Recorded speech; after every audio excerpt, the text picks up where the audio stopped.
our Sky Talk section will be start now. Okay, so for our Shanghai local conference room and the online, we're ready. Okay. Now this is the Sky Talk session from Dr. Yu Huang. Let me first give a brief introduction to Dr. Yu Huang. He is a semiconductor scientist from the Huawei Technology and the EDA Chief Architecture of HiSilicon. Before joining HiSilicon, he was a senior key expert of mentor graphics.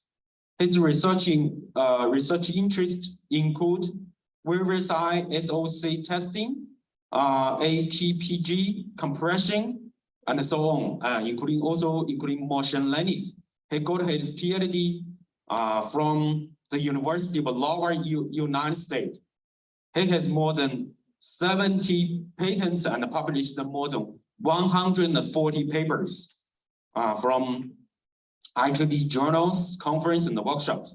He's a senior member of the IEEE. He's also an adjunct professor at the School of Microelectronics, Fudan University. Let's welcome Professor Yu Huang. Welcome. Thank you. Thank you, Professor Zhuge, for your kind introduction. And thank you for all of you to be here today in this room and all of you on the line. Good morning, good afternoon, and good evening, depending where you are now. Okay, so let me try to. There's one small technical difficulty here. Yeah, thank you. Great. Thank you very much. Okay, so today I'm going to talk a little bit about AI for EDA. And here is my outline. First, I will give a brief introduction. What is AI for EDA? And also, I will discuss several cases that I have been involved in the past few years. Some cases are succeeded, some of them failed. So I will be very glad to be here today to share my industrial experiences. And we can discuss in what aspect and what area we can use AI for EDA successfully, and which part probably is still not so mature. It all depends on my own experience. I'm not sure my experience are 100% suitable for your cases, but we can have a kind of discussion. After that, I will talk about several good practices when you transform your AI technologies to industry practice. And finally, I will give a little bit discussion to conclude the talk. Okay, so what is AI and what is EDA? I believe all of you today to attend this meeting are also very familiar with these two concepts. So I will not spend any time to discuss these concepts, but here I give you a curve that was cited from a paper published 5 years ago. In this curve, you can see the x-axis is the time of line. The y-axis means the degree of AI applied to EDA. The pink curve shows the degree is moving with the different time, right? So starting from the 1950s, at that time, basically all EDA industry, depending on the human customized design. So there's basically no EDA or no automatic design. So there's no AI at all. After 1980s, the EDA industry is gradually developing, and we have seen some automatic algorithms with very limited AI. So here, AI is a very broad concept. including, for example, machine learning, including statistical analysis. So sometimes when I talk about AI, most people are thinking the deep neural network, but this is not always true. So I have to remind you here, the AI is a very broad concept. So after year 2000, as we can see, the development of EDA industry comes to a very faster road. And the AI technology has been applied little by little. So people are projecting starting from 2020 to 2040, there's a very big, very sharp curve to improve the AI usage. Some of you may understand that this is mostly because the development of AI. For example, DARPA granted a project called EDA 5 years ago. They initiated a flow called 24 hours, no human in the loop. So the idea is very attractive. It means when you design your chip, you can save many manpower and to give all those design loop to AI technologies. And you can get one iteration within 24 hours without human intervention. I'd like to say this is a very attractive flow. But even for today, I think it's not there yet, but we see some progress. I will show you later in my slide. It is projected that after 2040, AI has come to a very mature stage. And I think when that is become the reality, a lot of people will lose job. But personally, I'm still holding some doubts. So here is a list of the papers or the AI for EDA areas. This is coming from a paper published last year by Professor Wang Yu in a TOTUS paper. So a category different areas of EDA. For example, the logic synthesis, placement and routing, power delivery network, etc. So this is a quite complete list for academic. For industry, I have seen much more endeavor put into this area, try to apply AI technologies to EDA industry. And each year I have reviewed dozens of papers. To my experience, I see the percentage of the papers that is using AI technologies is gradually increased year by year. So last year, I count that probably 60 or 70% of papers that submitted under my review has more or less used AI technologies. This is a very interesting trend. For industry, we have seen the traditional three big EDA industry like Cadence, Synopsys, and Mentor Graphics are putting a lot of effort in this area. For example, here I just mentioned DARPA put $1.5 billion in this area. And for Cadence, they are developing a tool called Cerebrus. I will introduce a little bit about it in my next slide. They also developed an IP called Tensilica. It's a processor IP based on AI technologies. Synopsys also rolled out a tool called the DSO.ai. This is what I can call it's a flow to search, optimize the parameters. My ex-employer, Mentor Graphics, now Siemens EDA, they have rolled out the a tool called Solido, which was acquired from another company, which is a This is just to try to optimize the simulation of the devices. On the right-hand side, you can see many large industry companies like HiSilicon, like NVIDIA, Google, TSMC. They are all putting a lot of efforts in this area. For example, Google Japanese group is using reinforcement learning to do macro placement. They have published a paper last year in Nature. NVIDIA and Carnegie Mellon University and Cadence, they have joined formally a 4-year project called Majestic. TSMC also using AI-based yield learning technologies try to improve their yield. We can see the AI for EDA trend is very clear. Here is an example of cadence cerebrals. The traditional flow is from the synthesis to placement routing to sign off.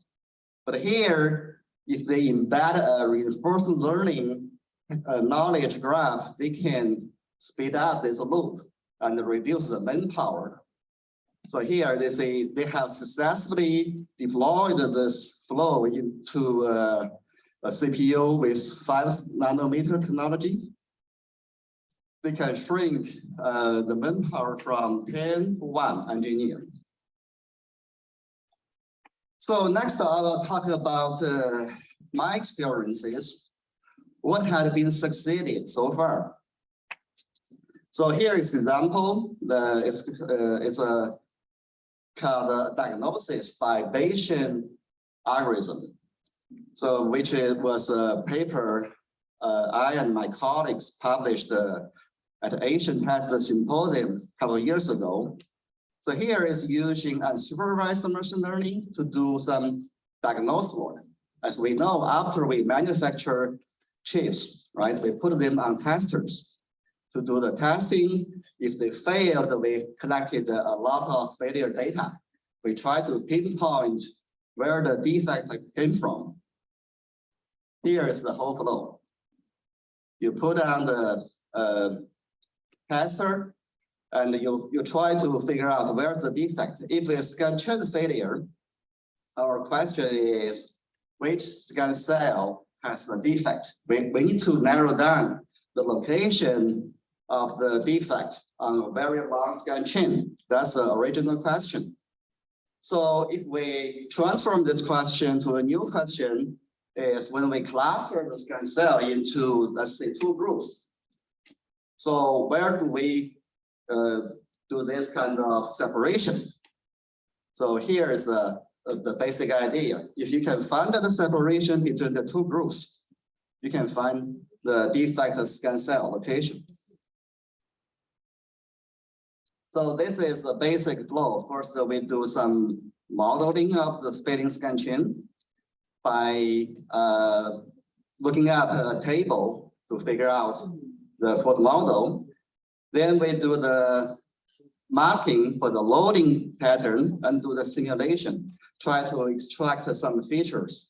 So in my experience, the feature definition is very important. And after we extract the features, we can do the machine learning to figure out where's the boundary between 2 groups. So our hypothesis is, for example, HI is the hypothesis that scan cell I is 40. So we try to find the most likely hypothesis among all hypotheses based on the, which called ML algorithm, is maximum likelihood estimation. So basically it's based on this Bayesian equation. If you are familiar with kind of the statistical learning, you are very familiar with this equation. So after we apply this technology to the diagnosis algorithm, we found that it can beat the traditional simulation-based algorithm. Here it shows some data. For example, the average accuracy can improve for the permanent fault from 92% to to 100%. For intermittent fault, it can improve the accuracy from 52% to 100%. And the average resolution is also improved. The reason was, in reality, the real physical defects has some gaps with the logical fault models. So when we do the exact fault simulation, sometimes you cannot catch the gaps because the gap is not deterministic, because you cannot figure out or predict correctly or accurately what exactly the defect behavior you will encounter in the very complex, complicated manufacturing process. But here, when you use the AI algorithm or machine learning algorithm, somehow you can distill the information out of a lot of noise. So this is one strength of using machine learning or AI technology. In the next example, I will give you was a relatively new work that I and my colleagues developed last year at Huawei. So it's called adaptive neural network-based root cause analysis in volume diagnosis for yield improvement. So here, let's see, we have manufactured many wafers, and we see the yield is low. Your number one priority is figure out what is the root cause that caused the low yield. So you can fix the root cause and you can make money, right? So here we can see this filling bits scattering all around the wafer, or maybe many wafers. So we try to figure out what is the common root cause behind this that can explain those different defects. So when we talk about manufacturing defects or design errors, it's a very complicated process because you have many layers in today's modern technology. For example, you can have the open in one metal layer or some short or bridge. On some other metal layer, you can have via micro defects or cell open bridge that within the standard cells. So in our experience, you may have about more than 100 different root causes during the manufacturing flow. How do you figure out which are the most important root cause that caused your yield is low? That's a very critical question. That's a multi-million-dollar, maybe billion-dollar question to ask. So what we did here is like we put it those wafers to tester and we collected the failure. We have a volume diagnosis report. Then we try to use some machine learning methodology to figure out the common root causes to achieve the low yield. So in that paper, our main contribution was we proposed an end-to-end neural network-based framework that can receive volume diagnosis report and produce the corresponding root cause distribution. Also, we proposed a self-adaptive strategy that can be exploited for new designs. This is very important because when you develop your system, sometimes you may always have some new design coming in, or even the same design with new technology was used to build the chips. So how do you make your technology more generally applied to more chips? This is a very important issue. So this generality are almost the key of success to using the AI technology into EDA industry. So here is the whole flow. We have an AI engine that has two modules. One is inference module. The other is self-adaptive module. So inference module is based on a neural network to try to, we try to build a system of features to represent the defects, the symptom, the logic for the model and the root causes. And then we train our neural network with many samples. Then after training, we use this as an inference module. So if you give me a new diagnosis report or a serious diagnosis report, we can give you a Pareto chart of this root cause distribution. This is the inference module's functionality. The second part is the self-adaptive module, which means you already build a pool of features. Now you have some new injected data. You do not have a lot of number of data. But for example, if you have a new design, you just can give us a small number of new samples to be injected to this old feature pool to do some incremental training. Then you can use this to predict accurately for your new design. This is pretty cool because it means you can solve one key issue of the AI, because normally you need a very large data to do the training. But after the training, if you have new design or new technology, you do not have to collect a large number of new data. Only a small number of data are added on top of the old data. You can have some good results. So here are some details, and I will not go into those equations. As you can see here, what I want to see is the features are very important. When you build this architecture, you have to think about what are the critical features for your system. In this application, the features including the symptom, suspect, sub-suspect, and the root causes. Of course, the root cause distribution is our final target, but along the way, you have to figure out what are the parameters or features that are contributing to your system.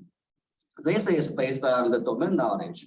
The AI engineers cannot help you because they probably do not know your domain.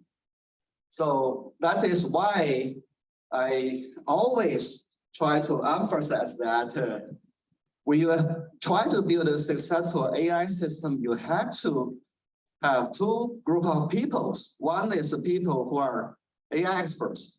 The other are the people who are domain experts. They have to know what you are doing, what are the critical features. So here is the training strategy and the network architecture. So I will not go into the details. There's nothing new here because the architecture we are using is based on an old work that published 5 years ago called Deep Sets. So if you have interest, you can read that paper. So we just borrow an old framework to our domain. So this is important. You can always use some old technology to your domain, as long as you know what are the most important features. Here are some experimental results. So I just want to show you. So we have tried this on several industry designs, and we see when we have the one-hop root cause or mixed root causes, we can always have better results than the top best commercial network. This is based on the baseline is commercial EDA tools. We also validated the whole flow by using many PFA data. PFA means the physical failure analysis data. So we show that majority of times we have found the root causes that can really validated by the physical procedure. In our next example, I show the work that try to figure out the design issues that cause yield problems, which is called the layout pattern analysis. Suppose you have a design, right? So the layout patterns may be sensitive to your manufacturer process, but you do not know which kind of layout patterns are critical. So here, what you can do is you have this flow based on the defect layout or based on the inline defect patterns. You can do this analysis. You can build a database to keep track the problematic layout patterns. So you can figure out if it's layout related, then you can do the design improvement. It's kind of like OPC. You can find the hot spot in your layout. You can do some improvements to improve the layout. So here is the example to see when we have the DFM kit between layout aware diagnosis and critical features, right? So here is on the right hand side, you can see different PFA results, and you can correlate this PFA result with your DFM features. You can do some statistical learning to see if the PFA results are really caused by your DFM hotspot. The problem is after you have many layout patterns, you need to do some clustering because you have to consider the mirroring, the shift, the rotation, the movements. So a lot of similar layout patterns can be grouped into one. How do we do this kind of grouping? So here we are using a AI algorithm called contrastive learning. So after the contrastive learning, you can have this grouped layout patterns. Then you can use a ACE algorithm, which is an average causal effect to identify which layout is contributing to your final yield. So I will give you a very quick introduction about this contrastive learning. Like I said, the target is try to group the layout snippets by considering the mirroring, rotation, and the shifting. So here, the contrastive learning is we try to figure out which two patterns have the maximum similarity. If they have the maximum similarity, they put them into one group. And if they have not many similarities, we put them into different groups. So this is a quite normal algorithm in the CV area. So basically, you just have a high dimensional image space. Then you try to do some clustering. You put different layout patterns into different groups to do this kind of clustering.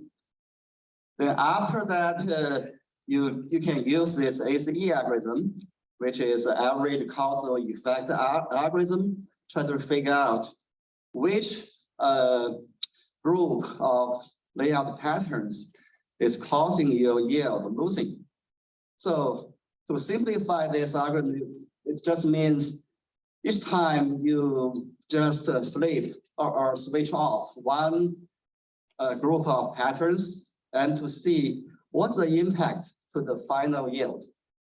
Next time you put it back, then you change the next set of group of layout snippets. So you can do this one by one until for each group of patterns, you can see its contribution to the final yield. So this is a very straightforward explanation. But in the AI algorithm, it's just give a fancy name, ACE. So here are some experimental results. So as you can see, we have some cases with single root cause.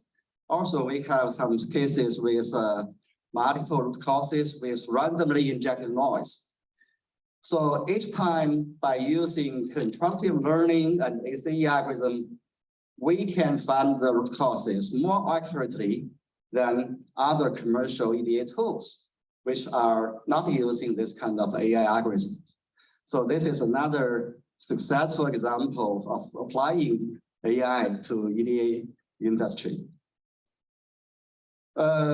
Here is some experiments of the runtime. It's also fast. Last example is on the OPC. So we try to figure out the lithography hotspot. So this is nothing new. It's actually published in a paper 6 years ago. As you can see, the layout patterns are pure graph-based or image-based. We all know the AI is very mature and successfully applied to the CV area.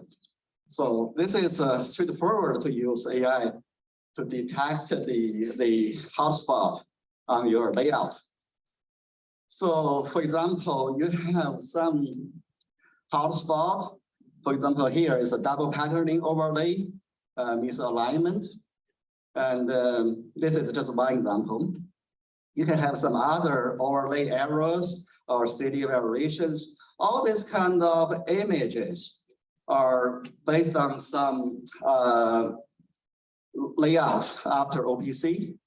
So you can build a library to store these images. But the thing is, when you change the design, when you change the technology, can you still apply this technology to figure out the hotspot of new design? So here is the machine learning based the hotspot prediction. So it's just based on the hotspot training site and try to figure out some hotspot that has not been discovered before. So here is a pattern matching algorithm versus machine learning algorithm. For the pattern matching, it's just like before we apply AI algorithm to the CV areas, people are using pattern matching. You define many rules. For example, if you try to compare two images are similar, you define the point of interest to see their distances, to see the pattern. But here, no matter how complicated your rules are designed, you may still miss something. But by using machine learning, you can do the training and the prediction. You can tolerate some unknown noises. So in this paper, they gave a comparison to the traditional pattern-based hotspot identification algorithm versus the artificial neural network algorithm versus the deep learning neural network. As you can see, the prediction accuracy, when you use the DNN, it can almost achieve 100%.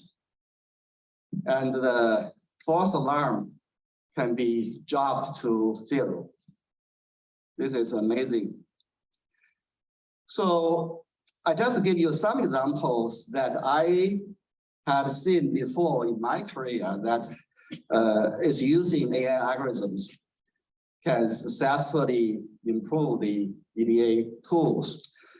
I also see many failed projects, and not from my group, but also from other groups. So to make it less sensitive, I will not mention the project names. Just give you the idea to see. The reason is sometimes it's impossible to cover all cases. So here is an example to train the Google automatic driving car. It can have many different scenarios on the road. So sometimes when you design these training systems, even human beings cannot imagine what could happen on the road. So that is always true in automotive industry and also true for EDA industry.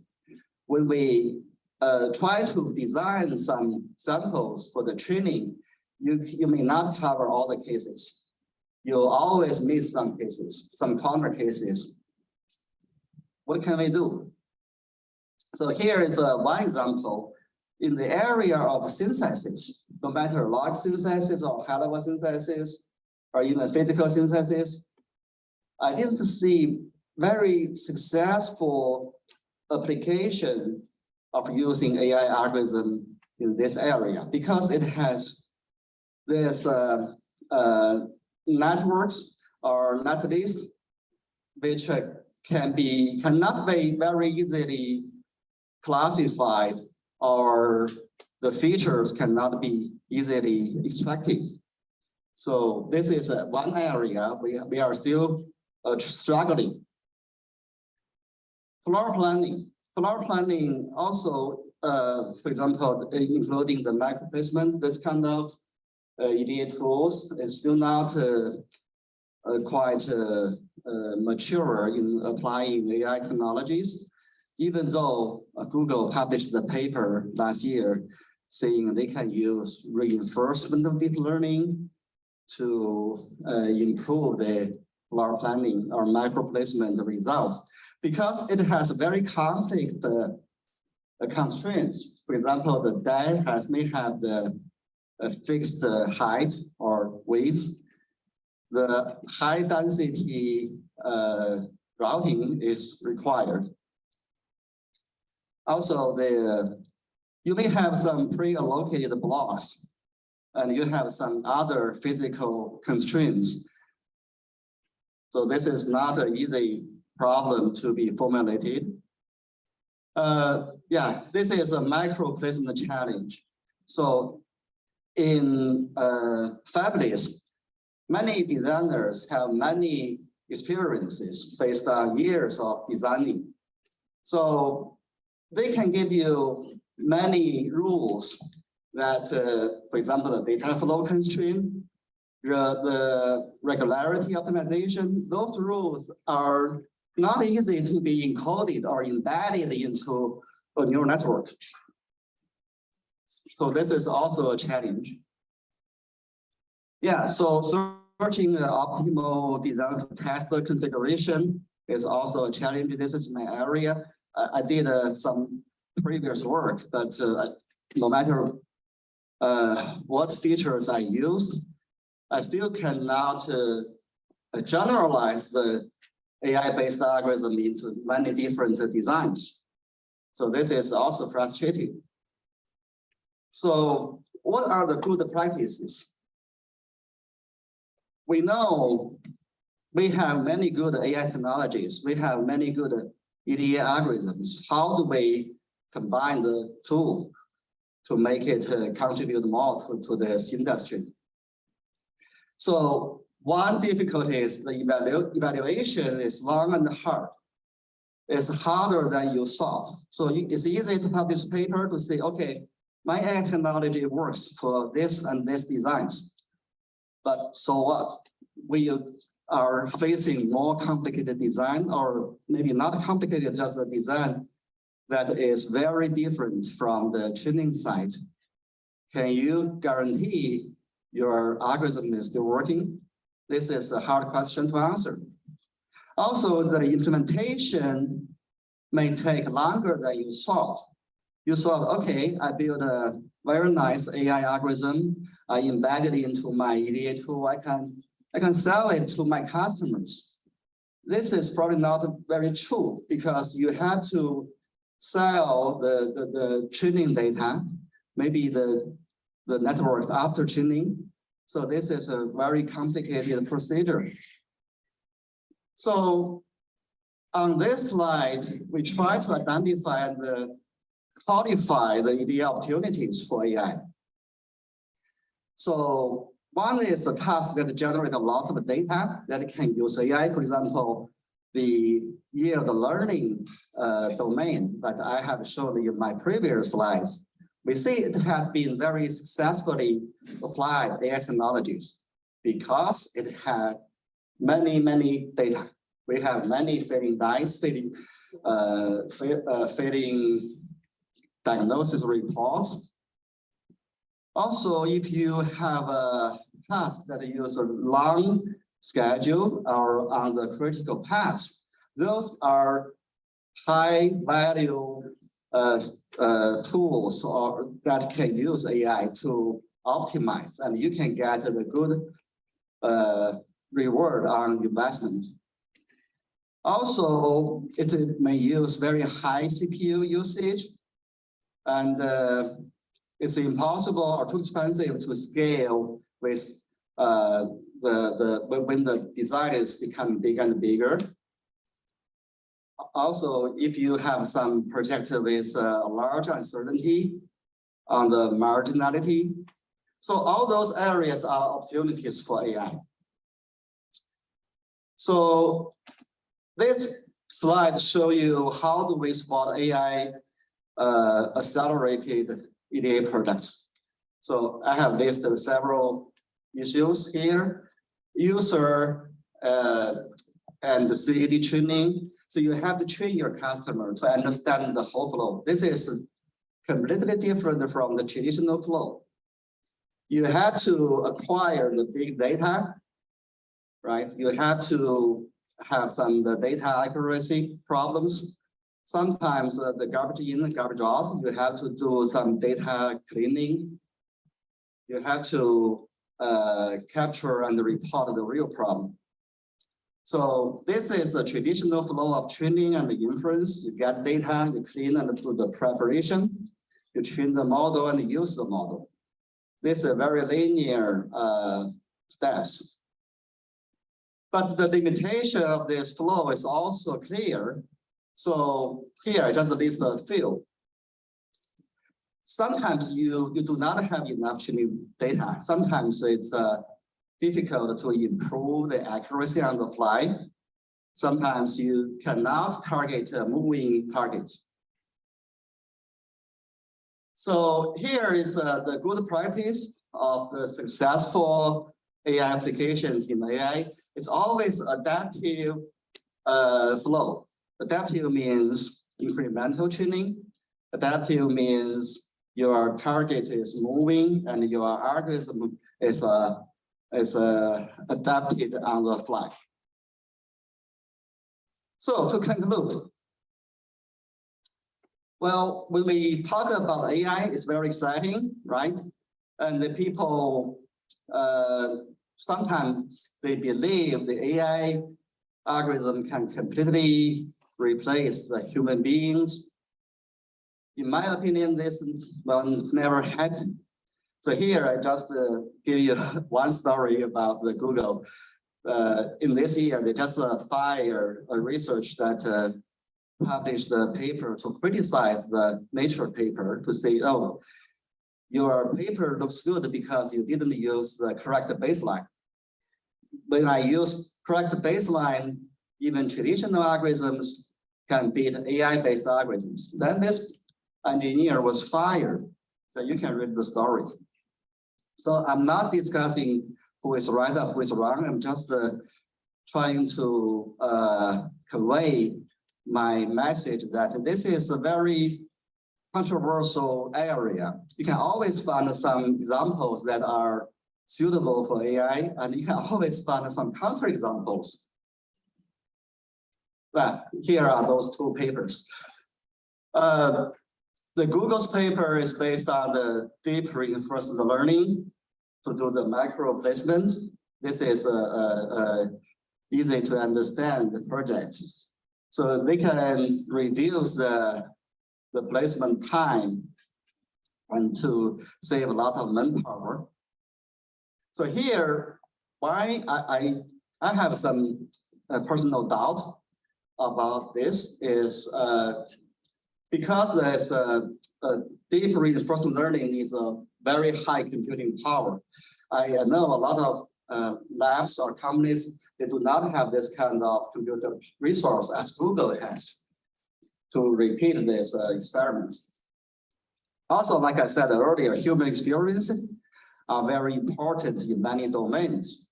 And a lot of designers, they have this design constraints that cannot easily embed it into this AI framework. In Google's paper, the routing density is very low. It's only about 0.6, but in reality, our designs have much higher routing density than this number. They did not consider timing, and it's not quite easy to consider timing. And in their experiments, they only used 4 TPU blocks and 1 RISC-V. So the generalization becomes a question. So here is what I thought. Each new technology, when it comes, we have some very high expectation, but later we have some doubts.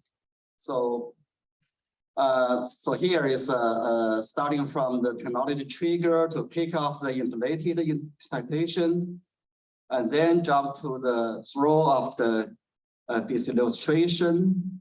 Then after you do more slope of enlightenment, you can use this. So this is a curve given by the Ghana report. In my opinion, we are still here. We are still trying to figure out what are good candidates of using AI, what are bad candidates, or how can we learn from this. It's just my own opinion. Okay, I think that's all for my talk today. And thank you very much for your attention. Now I'm open for questions and discussions. Thank you very much, Dr. Huang. And it's a very informative talk and has some insights into the problem itself. Especially everybody cares about how can we use AI and what is effective way to do this.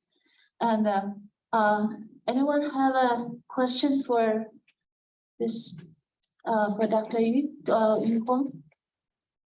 Or do we have any questions on the line? Online, yes. Please, online, chat room. Okay.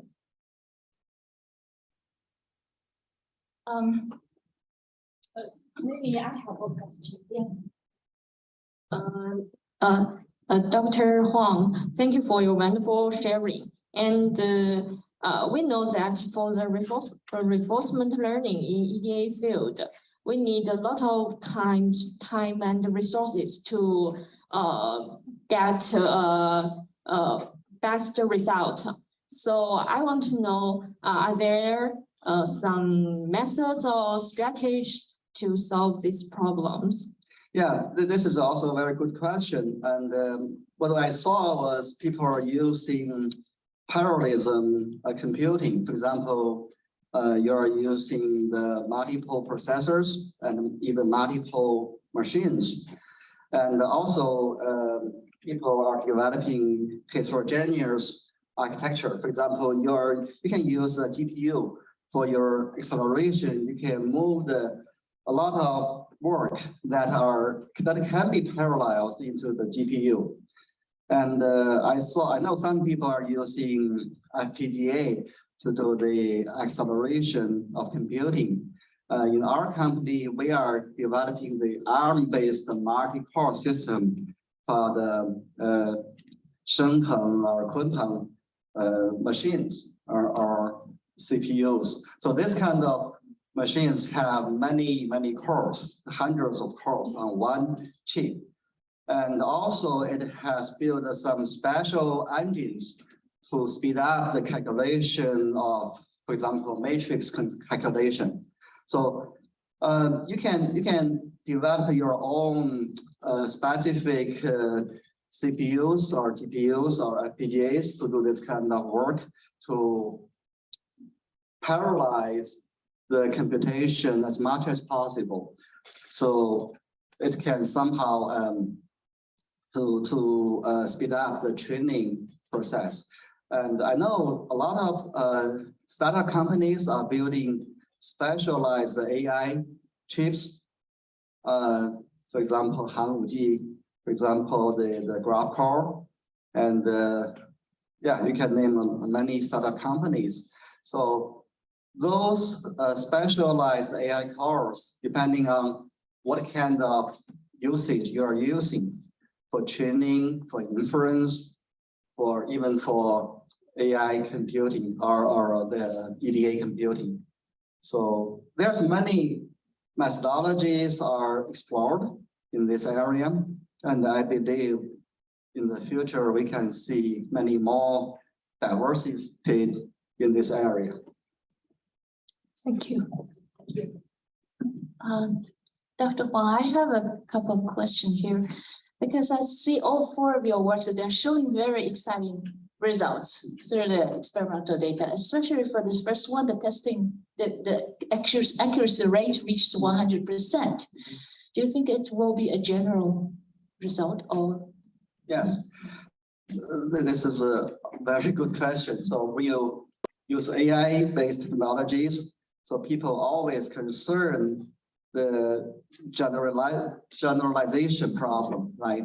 So when you say, okay, my AI-based algorithm can achieve 100% of accuracy, this always raises the question. So I cannot guarantee that for any designs, you can have this kind of accuracy. So it's just like most people are writing a paper, they just use a couple of designs, maybe 10 or 20 at most to show you the result. But in reality, when you expand the scope of designs, you will see some bad results, right? So that is one of the reasons why people are not using AI technology for sign-off. For sign-off, they have to make sure you have 100% of accuracy. So people are not using AI for like static timing analysis, power analysis, this kind of EDA tools. But for design, it's okay. You are allowed to have some small margins, or you are tolerated with so small variations. When you do something and if this design is a little bit wrong, what you can get, the worst part is some non-optimal PPA, right? But you can still guarantee that your design is correct. So it's actually the near optimal results are also considered to be correct. Yes, yes, okay. Yes. So in my opinion, when we apply AI to EDA industry in the next couple of years, what I would say is it still can be applied to those design domains, but not validation domains. I see. Okay. So how large is the training sets for be able to produce this near optimal results? Right. So we have 4 examples in my talk. So let's say just one example that using the training data to build a neural network to improve yield. So here we are collecting about 500K fading die. 500K. 500 fading die from different designs to build this neural network. I see. Actually, yeah. So today, those big fabless companies or IDM companies, they are having millions of data every day. That's right. Exactly. Yeah. So data is not a big issue, but how to use them effectively and the is training the issue. time. Yes, yes. Doing this. The other very exciting thing I've heard from your talk is about the adaptive influence model. Right. So is it do you have a framework for how to design this kind of model? Or well, it's just based on the incremental training. So we have a pool of features that have been trained based on prior data. So when you can come in a new design or new technology, you will pick a small percentage of these new samples to train the system. When you do the training, you are using the incremental training. So you do not have to spend a lot of time to include the new training data. You just use the new training data on top of the old features that you already built. So you only need to define the incremental part. Yes, yes. That's great. Okay, thank you very much, Dr. Huang. Thank you. Thank you. 7 o'clock for this talk. Thank you very much. Oh, yeah, just a minute. We have some flag and yeah. Yeah. And 那个礼物也。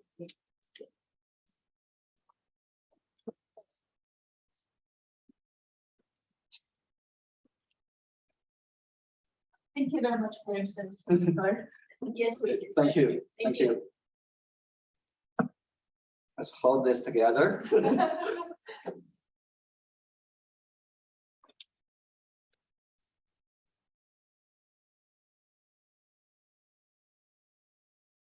Thank you. Thank you.